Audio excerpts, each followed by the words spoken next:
வணக்கம், நான் Vignesh and welcome back. நம்ம தமிழ்நாடு ஸ்டேட் எலெக்ஷன் பார்த்தீங்கன்னா கிட்டத்தட்ட இன்னொரு 18 நாள் கிட்ட தான் இருக்கு. ஸோ அதுக்குள்ள பார்த்தீங்கன்னா இன்னைக்கு தான் வேட்புமனு தாக்கல் செய்யறது பார்த்தீங்கன்னா கடைசி. ஆல்ரெடி பெரிய பெரிய முக்கிய புள்ளிகள்லாம் பார்த்தீங்கன்னா வேட்புமனு தாக்கல் பண்ணிட்டாங்க. ஸோ அதை பத்தி தான் இந்த வீடியோ நம்ம பார்க்க போறோம். ஃபர்ஸ்ட் விஷயம் என்ன பார்க்க போறோம்னு பார்த்தீங்கன்னா, விஜய் அவர்கள் பார்த்தீங்கன்னா அவரோட பிரச்சாரத்தை ஸ்டார்ட் பண்ணிட்டாரு. பெரம்பூர், கொளத்தூர் இந்த மாதிரி பார்த்தீங்கன்னா முக்கியமான தொகுதிகளில் பார்த்தீங்கன்னா ஸ்டார்ட் பண்ணியிருக்காரு. ஸோ செகண்ட் விஷயம் என்ன பார்க்க போறோம்னு பார்த்தீங்கன்னா, இந்த பிரமாண பத்திரம், இந்த குறிப்பிட்ட தலைவர்கள் பார்த்தீங்கன்னா அவங்களோட பிரமாண பத்திரத்தை பார்த்தீங்கன்னா பதிவு பண்ணியிருக்காங்க தேர்தல் ஆணையத்துக்கிட்ட. அதை பத்தி நான் ஃபுல் டீட்டெயிலா சொல்ல போறேன். தேர்ட் விஷயம் என்ன பார்க்க போறேன்னா, விஜய் அவர்கள் பார்த்தீங்கன்னா 2 தொகுதியில் நிற்கிறாங்க. ஒன்னு திருச்சி கிழக்கு, இன்னொன்னு பார்த்தீங்கன்னா பெரம்பூர். ஸோ இந்த 2 தொகுதியில நிக்கலாமா, ஸோ இந்தியன் லா படி அது லீகலா அப்படின்னு சொல்லி தான் நம்ம இந்த வீடியோல பார்க்க போறோம். அதுக்கு முன்னாடி கீழே இருக்கிற சப்ஸ்கிரைப் பண்ணிட்டீங்கன்னா எனக்கும் அடுத்தடுத்த வீடியோ போடுறதுக்கு எனக்கும் ஒரு மாதிரி மோட்டிவேஷனா இருக்கும். உங்களுக்கும் பார்த்தீங்கன்னா இந்த மாதிரி நிறைய விஷயம் தெரிஞ்சுக்கலாம். மறக்காம கீழே சப்ஸ்கிரைப் பண்ணிக்கோங்க. ஃபர்ஸ்ட் விஷயமா நம்ம என்ன பார்க்கலாம்னு பார்த்தீங்கன்னா, இந்த 2 தொகுதி விஜய் அவர்கள் பார்த்தீங்கன்னா இந்த 2 தொகுதியில் நிக்கிறேன்னு சொல்லி அனௌன்ஸ் பண்ணியிருக்காங்க. ஸோ இது குறிப்பிட்ட காலத்துல யாருமே பார்த்தீங்கன்னா அந்த மாதிரி நின்னது கிடையாது. எல்லாத்துக்கும் ஒவ்வொரு தொகுதி அப்படின்னு சொல்லி தான் எல்லாரும் பார்த்தீங்கன்னா நிற்பாங்க. ஸோ இந்த விஜய் அவர்கள் பார்த்தீங்கன்னா ஃபர்ஸ்ட் தேர்தலில் 2 தொகுதியில் நின்று இருக்கிறாரு அப்படிங்கிறது ஒரு மாதிரி இன்ட்ரெஸ்டிங்காகவும் இருக்குன்னா, ஒரு பர்சன் 2 சீட்ல நிக்கலாமா அப்படின்னு கேட்டீங்கன்னா, எஸ் நிக்கலாம். இந்தியன் கான்ஸ்டியூஷன் லா படி செக்ஷன் 33/7 படி ரெப்ரசன்டேஷன் ஆஃப் பீப்புள் அப்படிங்கிற இந்த ஆக்ட் 1951 கொண்டு வந்த இந்த ஆக்ட் படி ஒரு பர்சன் பாத்தீங்கன்னா ஒரு எலெக்ஷன்ல 2 சீட்ல பாத்தீங்கன்னா நிக்கலாம். சோ ஓகே, இவரு தான் ஃபர்ஸ்ட் அப்படின்னு கேட்டீங்கன்னா, இதுக்கு முன்னாடி நிறைய பேர் பாத்தீங்கன்னா இருக்கு. லைக் நரேந்திர மோடி அவர்களே பாத்தீங்கன்னா 2014 வாரணாசி யூபியிலையும் வடோதரா அப்படிங்கிற குஜராத்தில் இருக்கிற ஒரு தொகுதியிலும் பாத்தீங்கன்னா நின்றுக்கிறாங்க. அப்புறம் சோனியா காந்தி பாத்தீங்கன்னா அமிதி அப்படிங்கிற ஒரு இடம் யூபிலையும், அப்புறம் பெலரி அப்படிங்கிற ஒரு கர்நாடகம் அப்படின்னு சொல்லி இந்த 2 இடத்துலயும் பாத்தீங்கன்னா நின்றுக்கிறாங்க. ஓகேடா, இவங்கள பாத்தீங்கன்னா சென்ட்ரல் நம்ம ஸ்டேட்ல யாருமே இல்லைன்னு கேட்டீங்கன்னா, முக்கியமான 2 புள்ளிகள் பாத்தீங்கன்னா இருக்கிறாங்க.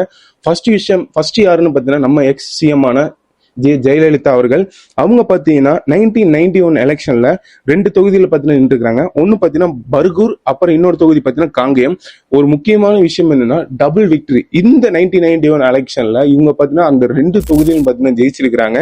சோ அப்படிப்பட்ட இந்த ஆக்ட் படி 2 தொகுதியில ஜெயிச்சிட்டாலும் இன்னும் ஒரு தொகுதியை பாத்தீங்கன்னா வித்ட்ரா பண்ணிட்டு ஒரு தொகுதியில தான் நம்மளோட பவரை பாத்தீங்கன்னா வச்சுக்கணும் அப்படின்னு சொல்லி இந்த ஆக்ட் சொல்லுது. அது மூலியமா ஜெயலலிதா அவர்கள் பாத்தீங்கன்னா காங்கேயம் அப்படிங்கிற தொகுதியை பாத்தீங்கன்னா வித்ட்ரா பண்ணிட்டு பர்கூர் அப்படிங்கிற இந்த ஒரு தொகுதி பத்தி அவங்க வச்சிருந்தாங்க. சோ அப்படியே நம்ம 1980s போனீங்கன்னா எம்ஜிஆர் அவர்கள், அவரு பாத்தீங்கன்னா மதுரை வெஸ்ட் அண்ட் ஆண்டிப்பட்டி அப்படிங்கிற இந்த 2 இடத்துக்கும் பாத்தீங்கன்னா வேட்புமனு தாக்கல் பண்ணியிருக்கிறாரு. ஆனா கடைசியில தேர்தலில் நின்ன ஒரு இடம் பாத்தீங்கன்னா மதுரை வெஸ்ட் அப்படிங்கிற இந்த ஒரு இடத்துல தான் பாத்தீங்கன்னா இருக்காங்க. சோ இவரோட வரிசையில இந்த 2026 தேர்தலில் பாத்தீங்கன்னா விஜய் அவர்கள் பாத்தீங்கன்னா பெரம்பூர் தொகுதியிலும் திருச்சி கிழக்கு அப்படிங்கிற இந்த 2 தொகுதியும் பாத்தீங்கன்னா நின்றுக்கிறாங்க. சோ இதுல இவர் 2 தொகுதியிலும் ஜெயிச்சாரு அப்படின்னா ஜெயலலிதா அவர்களுக்கு அடுத்த விதமா இந்த ஒரு பெரிய மகுடம் பார்த்தீங்கன்னா விஜய் அவர்களுக்கு போய் சேரும். ஸோ இதெல்லாம் ஓகே. ஏன் நிறைய பேர் இதை பத்தி எல்லாம் பேசுறாங்க அப்படின்னா, இதுக்கான மெயின் ரீசன் என்ன, இந்த 2 தொகுதியில் நிக்கிறது பெரிய விஷயம் இல்லை. நான் சொன்ன மாதிரி இந்த 2 தொகுதியிலும் அவர் ஜெயிச்சிட்டாருன்னா ஒரு தொகுதியை பார்த்தீங்கன்னா அவர் வித்ட்ரா பண்ணி ஆகணும். ஸோ அந்த தொகுதியும் மறுபடியும் பார்த்தீங்கன்னா ரீஎலெக்ஷன் வரும். ஸோ அதுக்கு மக்களோட காசு தான் பார்த்தீங்கன்னா செலவு பண்ணுவாங்க அப்படின்னு சொல்லிட்டு இந்த நிறைய கட்சிகள் பார்த்தீங்கன்னா சொல்லிட்டு இருக்காங்க. ஸோ நம்ம அதெல்லாம் பத்தி பேச வேண்டாம். நம்ம சட்டத்துல இடம் இருக்குன்னா போட்டியிட யார் வேணா போட்டியிடலாம். சோ செகண்ட் விஷயம் நம்ம என்ன பார்க்க போறோம்னு பாத்தீங்கன்னா, விஜய் அவர்கள் பாத்தீங்கன்னா பெரம்பூர்ல இருக்கிற ஒரு தொகுதிக்கு பாத்தீங்கன்னா வேட்புமனு தாக்கல் பண்ணிட்டு அன்னைக்கே பாத்தீங்கன்னா பிரச்சாரத்தை பாத்தீங்கன்னா ஆரம்பிச்சிட்டாங்க. அவங்க ஒரு முக்கியமான போற ஒரு 3 இடம் அப்படி என்னென்ன பாத்தீங்கன்னா பெரம்பூர், கொளத்தூர், அப்புறம் பாத்தீங்கன்னா வில்லிவாக்கம். சோ சில செக்யூரிட்டி ரீசன்னால வில்லிவாக்கம் பாத்தீங்கன்னா அவரால் போக முடியல. சோ அப்புறம் மெயினான இந்த பெரம்பூர்ல பாத்தீங்கன்னா கிட்டத்தட்ட ஒரு 20 நிமிஷம் பாத்தீங்கன்னா அவரோட ஸ்பீச்சை பாத்தீங்கன்னா முடிச்சுட்டு அவரோட தொகுதியில முடிச்சுட்டு அப்படியே செகண்ட் தொகுதியை பாத்தீங்கன்னா கொளத்தூர். ஏன் இந்த கொளத்தூரை நம்ம இவ்வளோ ஒரு இதா பேசுறோம்னா, இது மெயினான ஒரு காரணம் யாருன்னா சிஎம் ஸ்டாலின் அவர்கள். அவரோட தொகுதியும் பாத்தீங்கன்னா இந்த கொளத்தூர். ஆனா சும்மா சொல்லக்கூடாது, கிரௌடு பாத்தீங்கன்னா அவ்வளோ கிரௌடு, சும்மா கண்ட்ரோலே பண்ண முடியாத அளவுக்கு பாத்தீங்கன்னா கிரௌடு.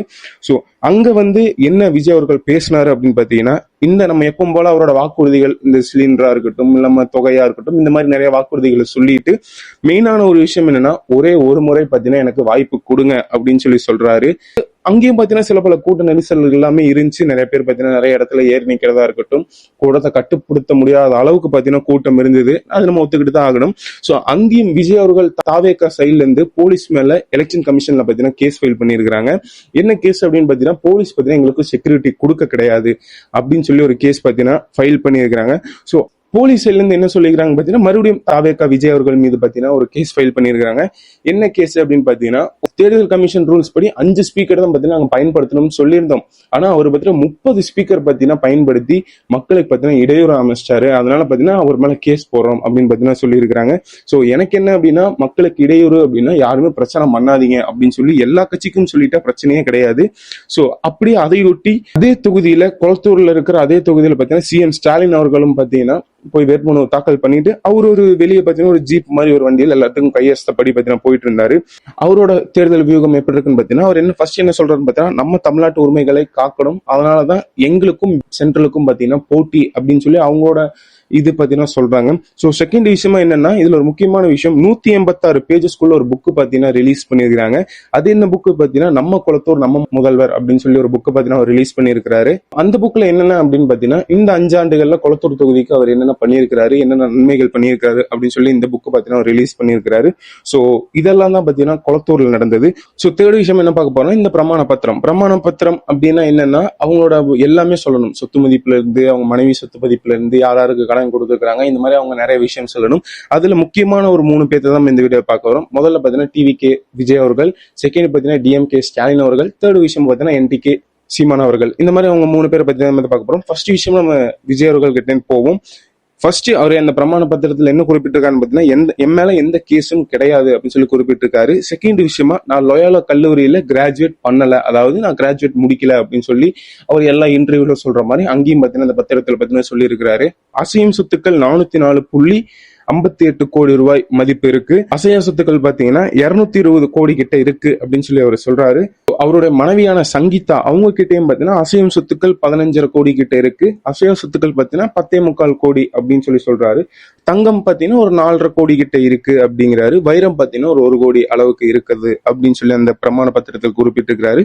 வெள்ளியும் பாத்தீங்கன்னா ஒரு 2 கிலோ இருக்கு அப்படின்னு சொல்லி சொல்றாங்க. சோ ஹார்ட் இன் கேஷ், அதாவது அவங்க சங்கீதா அவங்க கிட்ட ஹார்ட் இன் கேஷ் எவ்வளவு இருக்குன்னு பாத்தீங்கன்னா 1 லட்சம் ரூபாய் அப்படின்னு சொல்லி சொல்றாரு. விஜய் அவர்கள் பாத்தீங்கன்னா பூர்வீக சொத்து எவ்வளவுன்னு பாத்தீங்கன்னா ஒரு 25.83 கோடி ரூபாய் சொத்து பாத்தீங்கன்னா அவருக்கு இருக்கிறதாவும், அவர்கிட்ட எவ்வளவு காசு இருக்குன்னு பாத்தீங்கன்னா ஒரு 2 லட்சம் ரூபாய் கையில இருக்கிறதாவும் அவர் சொல்லி இருக்கிறாரு. சோ இதுல ஒரு மெயினான விஷயம் பாத்தீங்கன்னா, விஜய் அவர்கள் அப்படின்னாலே ஒரு கார் கலெக்ஷனா இருக்கட்டும் நம்ம எல்லாரும் பார்ப்போம். சோ அதுல மெயினான நிறைய கார் பத்தின அவர் சொல்லியிருக்காரு. கிட்டத்தட்ட ஒரு 7.25 கோடி மதிப்பிலான கார் என்கிட்ட இருக்கு அப்படின்னு சொல்லி அந்த பிரமாண பத்திரத்தில் குறிப்பிட்டிருக்காரு. அதுல முக்கியமான வண்டிகள் எதுன்னு பாத்தீங்கன்னா, BMW 530, Toyota Lexus 350, Toyota Vellfire, BMW 17, Maruti Swift and TVS Excel super அப்படின்னு சொல்லி இத்தனை வண்டிகள் இருக்கிறதாவும், 3.5 கோடி பாத்தீங்கன்னா இன்கம் டாக்ஸ் பெண்டிங் இருக்கிறதாவும் பாத்தீங்கன்னா சொல்லியிருக்கிறாரு. கடனும் பாத்தீங்கன்னா இருக்கிறது அப்படின்னு சொல்லி சொல்லியிருக்கிறாரு. அவருடைய சங்கீதா அவரோட ஒய்ஃபுக்கு பாத்தீங்கன்னா 12 கோடி, அவங்களுடைய அப்பாவுக்கு பாத்தீங்கன்னா 3 கோடி, புஷி ஆனந்த் அவருக்கு பாத்தீங்கன்னா 3 கோடி, அப்புறம் அவங்களுடைய அம்மா சோபா அவங்களுக்கு பாத்தீங்கன்னா 87 கோடி, அவருடைய மகன் பாத்தீங்கன்னா 8 கோடி, அவங்களோட டாக்டருக்கு பாத்தீங்கன்னா 4 கோடி அப்படின்னு சொல்லி கடன் கொடுத்திருக்கிறதா பாத்தீங்கன்னா சொல்றாரு. சோ இதெல்லாம் ஒரு கடனா அப்படின்னு கேட்டீங்கன்னா, சோ நம்ம அதெல்லாம் பார்க்க முடியாது, அதுல கொடுத்திருக்காரு.